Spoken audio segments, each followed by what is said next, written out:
Welcome to Daily Fix Guide. In this video, I'm going to show you how to recover deleted WhatsApp messages on your Android. First of all, you will need to go and check up your backup settings. Once you open your WhatsApp, you can go to your settings. Click on the three dots at the top right, and then click on settings. From here, you can just go and scroll down until you find this chats option. Go and click on it, and here at the bottom, you should find this chats backup. Just go and click on it. And as you can see, you'll find this backup option. Normally, if you don't do it automatically, you may not have the option to recover any deleted messages. But if you do have it, you can just go and check first for the latest backup dates. So, for example, for me, the latest backup was in 2023. So, month 6 or in May 26th.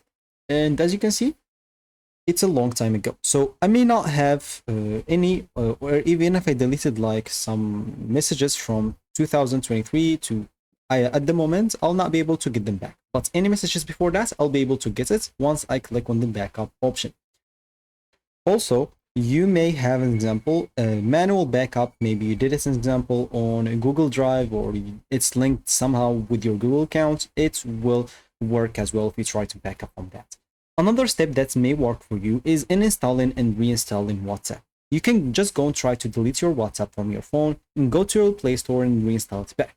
Open the application and log in with the same number. And normally WhatsApp will detect your backup. You can just go and click on restore and you'll get back all the messages that existed before the backup.